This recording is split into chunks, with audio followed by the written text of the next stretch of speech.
യിരെമ്യാ പ്രവാചകന്റെ പുസ്തകം 36-ാം അധ്യായം. യോശിയാവിന്റെ മകനായി യഹൂദ രാജാവായ യെഹോയാക്കീമിന്റെ 4-ാം ആണ്ടിൽ യഹോവയിങ്കൽ നിന്ന് യിരെമ്യാവിനുണ്ടായ അരുളപ്പാടാവിത്.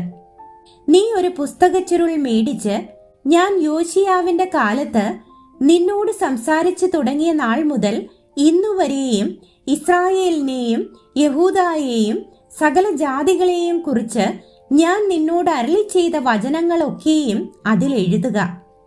പക്ഷേ യഹൂദാഗൃഹം ഞാൻ അവർക്ക് വരുത്തുവാൻ വിചാരിക്കുന്ന സകല അനർത്ഥത്തെയും കുറിച്ച് കേട്ടിട്ട് ഓരോരുത്തൻ താന്താന്റെ ദുർമാർഗം വിട്ടുതിരുവാനും ഞാൻ അവരുടെ അകൃത്യവും പാപവും ക്ഷമിപ്പാനും ഇടവരും. അങ്ങനെ യിരെമ്യാവ് നേര്യാവിന്റെ മകനായ ബാരൂക്കിനെ വിളിച്ചു. യഹോവ യിരെമ്യാവോട് അരുളി ചെയ്ത സകല വചനങ്ങളെയും അവന്റെ വാമൊഴി പ്രകാരം ബാരൂക്ക് ഒരു പുസ്തക ചുരുളിൽ എഴുതി. യിരെമ്യാവ് ബാരൂക്കിനോട് കൽപ്പിച്ചത്: ഞാൻ അടയ്ക്കപ്പെട്ടിരിക്കുന്നു, എനിക്ക് യഹോവയുടെ ആലയത്തിൽ പോകുവാൻ കഴിവില്ല.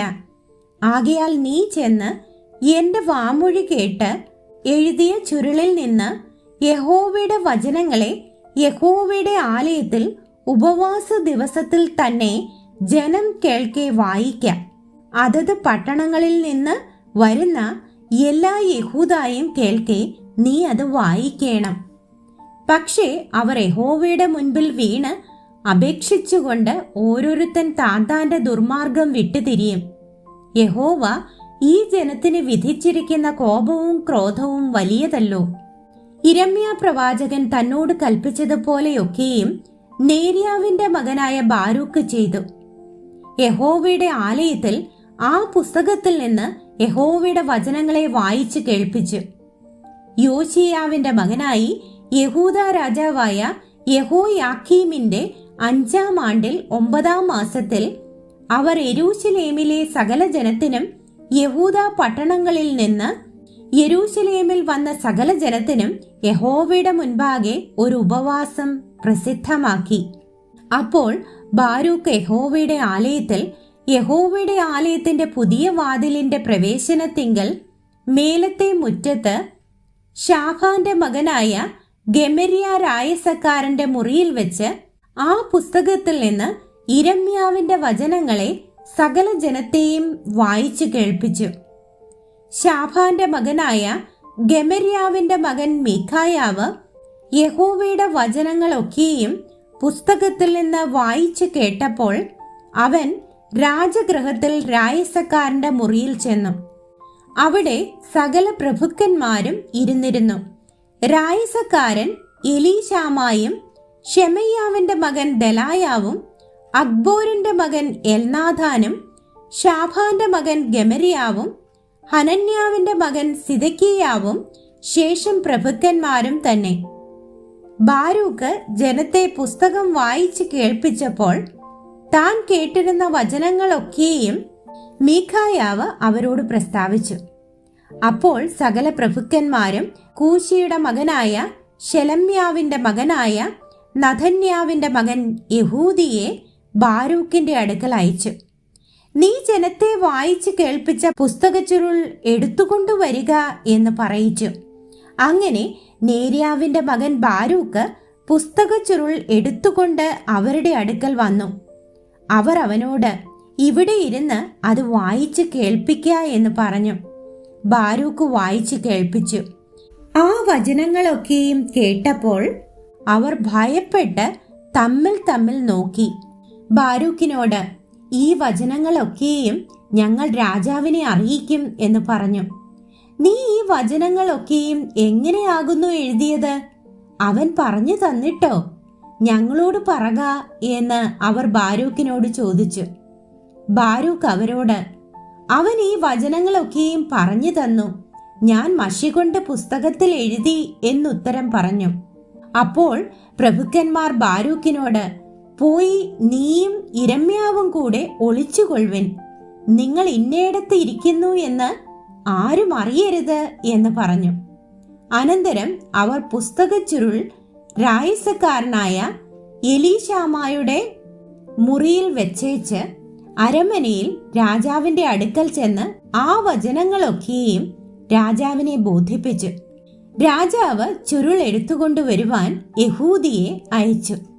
അവൻ രായസക്കാരനായ എലീശാമായുടെ മുറിയിൽ നിന്ന് അത് എടുത്തുകൊണ്ടുവന്നു. യഹൂദി അത് രാജാവിനെയും രാജാവിന്റെ ചുറ്റും നിൽക്കുന്ന സകല പ്രഭുക്കന്മാരെയും വായിച്ചു കേൾപ്പിച്ചു. അന്ന് 9-ാം മാസത്തിൽ രാജാവ് ഹേമന്തഗൃഹത്തിൽ ഇരിക്കയായിരുന്നു. അവന്റെ മുൻപാകെ നെരിപ്പോട്ടിൽ തീ കത്തിക്കൊണ്ടിരുന്നു. യഹൂദി 3-4 ഭാഗം വായിച്ച ശേഷം രാജാവ് എഴുത്തുകാരന്റെ ഒരു കത്തി കൊണ്ട് അത് കണ്ടിച്ച് ചുരുൾ മുഴുവനും നെരിപ്പോട്ടിലെ തീയിൽ വെന്തു പോകും വരെ നെരിപ്പോട്ടിൽ ഇട്ടുകൊണ്ടിരുന്നു. രാജാവാകട്ടെ ആ വചനങ്ങളൊക്കെയും കേട്ട ഭൃത്യന്മാരിൽ ആരെങ്കിലും ആകട്ടെ ഭയപ്പെടുകയോ വസ്ത്രം കീറുകയോ ചെയ്തില്ല. ചുരുൾ ചുട്ടുകളയരുതേ എന്ന് എൽനാഥാനും ദലായാവും ശെമര്യാവും രാജാവിനോട് അപേക്ഷിച്ചു. എങ്കിലും അവൻ അവരുടെ അപേക്ഷ കേട്ടില്ല. അനന്തരം ബാരൂക്ക് എന്ന എഴുത്തുകാരനെയും ഇരമ്യാ പ്രവാചകനെയും പിടിപ്പാൻ രാജാവ് രാജകുമാരനായ യെരഹ്മെയേലിനോടും അസ്രിയേലിന്റെ മകനായ സെരായാവോടും അബ്ദേലിന്റെ മകനായ ശെലെമ്യാവോടും കൽപ്പിച്ചു. എന്നാൽ യഹോവ അവരെ ഒളിപ്പിച്ചു. ചുരുളും ബാരൂക്ക് ഇരമ്യാവിന്റെ വാമൊഴി പ്രകാരം എഴുതിയിരുന്ന വചനങ്ങളും രാജാവ് ചുട്ടുകളഞ്ഞ ശേഷം യഹോവയുടെ അരുളപ്പാട് ഇരമ്യാവിനുണ്ടായതെന്തെന്നാൽ, നീ മറ്റൊരു ചുരുൾ മേടിച്ച് യഹൂദ രാജാവായ യഹോയാക്കീം ചുട്ടുകളഞ്ഞ മുമ്പിലത്തെ ചുരുളിൽ ഉണ്ടായിരുന്ന വചനങ്ങളൊക്കെയും അതിലെഴുതുക.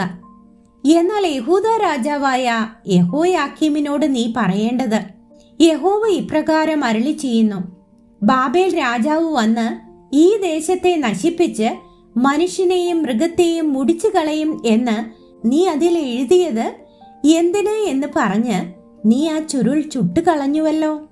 അതുകൊണ്ട് യഹൂദ രാജാവായ യഹോയാക്കീമിനെ കുറിച്ച് യഹോവ ഇപ്രകാരം അരുളി ചെയ്യുന്നു, അവന് ദാവീദിന്റെ സിംഹാസനത്തിൽ ഇരിപ്പാൻ ഒരുത്തനും ഉണ്ടാകയില്ല. അവന്റെ ശവം പകൽ വെയിലും രാത്രിയിൽ മഞ്ഞും ഏൽപ്പാൻ എറിഞ്ഞു കളയും.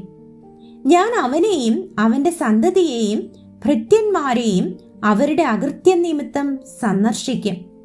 അവർക്കും യെരൂശലേം നിവാസികൾക്കും യഹൂദ പുരുഷന്മാർക്കും വരുത്തുമെന്ന് ഞാൻ വിധിച്ചതും അവർ ശ്രദ്ധിക്കാത്തതുമായ അനർത്ഥമൊക്കെയും ഞാൻ അവർക്ക് വരുത്തും. അങ്ങനെ ഇരമ്യാവ് മറ്റൊരു ചുരുൾ എടുത്ത് നേര്യാവിന്റെ മകൻ ബാരൂക്ക് എന്ന എഴുത്തുകാരന്റെ കയ്യിൽ കൊടുത്തു. അവൻ യഹൂദ രാജാവായ യഹോയാക്കീം തീയിലിട്ട് ചുട്ടുകളഞ്ഞ പുസ്തകത്തിലെ വചനങ്ങളൊക്കെയും ഇരമ്യാവിന്റെ വാമൊഴി പ്രകാരം അതിലെഴുതി. അതുപോലെയുള്ള ഏറിയ വചനങ്ങളും ചേർത്തെഴുതുവാൻ സംഗതി വന്നു.